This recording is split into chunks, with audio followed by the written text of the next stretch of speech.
So now let's see the difference between a program and a process. Okay. See, we already know that any program in our computer will be converted as into a machine code, also called as .exe code, and then it will be placed inside the hard disk. Okay, we have seen it already. Now let us assume that Google Chrome and MS Word are two softwares which are present in our computer, which means inside our hard disk, inside our computer's hard disk, a Google Chrome.exe and MS Word.exe, these are the two executable files which are present in our hard disk. Fine. Now, now coming to these, now this is called as a program. Okay, this is nothing but a software or a program. Now, what do we actually mean by a process is, see, whenever I click a soft, let us assume I have opened my computer. Okay, I have logged into my computer and I have double clicked the Google Chrome icon, which means I have opened the Google Chrome software. Okay, now what our CPU will do is, it will check the Google Chrome's program or search the Google Chrome's program in our RAM. Okay. Now let us assume the program is not available inside the RAM. So as a result of which, what will happen is, this program might have to be moved from hard disk into RAM. Okay. This program might have to be moved into from hard disk into RAM. We have already seen this. Now what will actually happen is, since I have clicked the Google Chrome icon, which means I have opened the Google Chrome software, a new copy of this Google Chrome will be created. This program, okay, a new copy of this program will be created in the hard disk itself. Okay, this program is called as a process. Okay, see, program is nothing but anything that you type. For example, the company Google has developed a software through a program. That is what we mean by a program. Then that is available as in .exe format in our hard disk.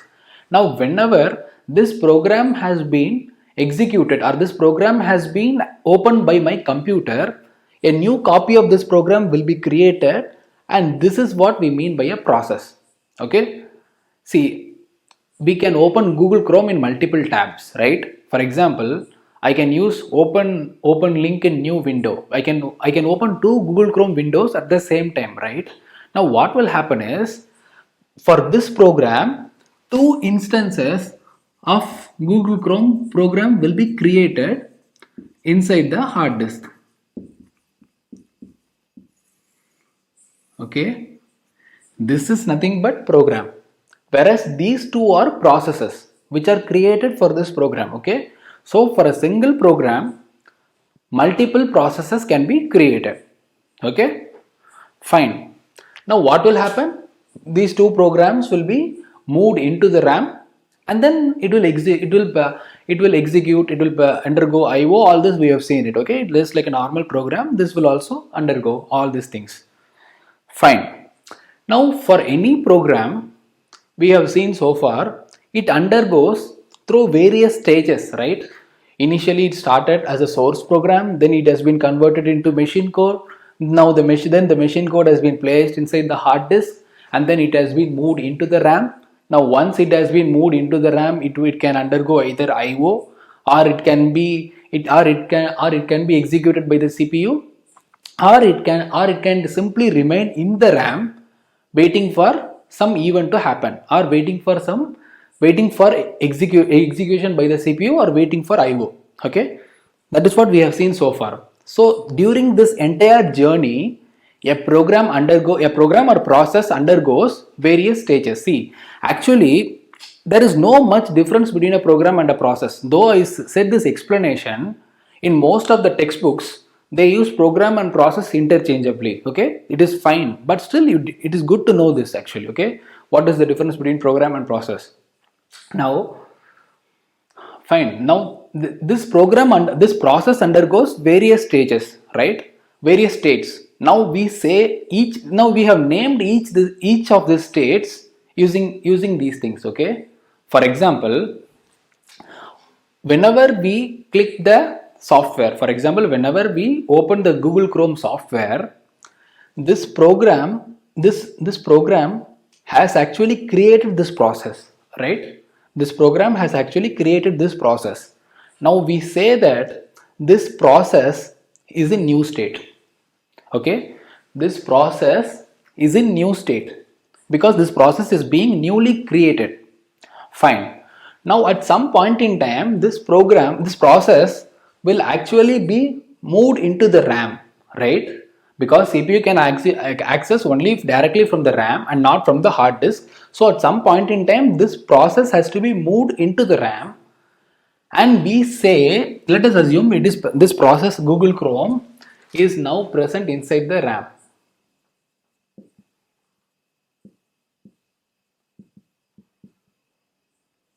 Is present inside the RAM. Now within the RAM, we have already seen that any program or process can either be executed by the CPU, or it can undergo IO, or it can be in the RAM waiting for some event, right? Now in case if the program is within the RAM and it is neither performing IO nor it is being executed by the CPU, but this process is waiting for some event to happen, in that case we can say that this process is in ready state. Okay, which means this process is actually ready for execution or for IO. Okay, this process is actually waiting either for CPU or for performing IO. So we say that this process is in ready state. So far we have seen two states. Whenever the program process is being created inside the hard disk, we said that the process is in new state, and whenever the process has been moved into the RAM but it is neither performing IO nor it is performing execution by the CPU, we said that the process is in ready state. Fine. Now let us, in case if the process is being executed by the CPU taking line by line, we say that the process is in running state, which means the process is being run by the CPU or being executed by the CPU. See, running and executing both are same, right? So we say that the process is in running state. Now in case, okay, there is a small mistake here actually. Okay, here there is a small mistake. Okay, it is not block state, it is actually IO state.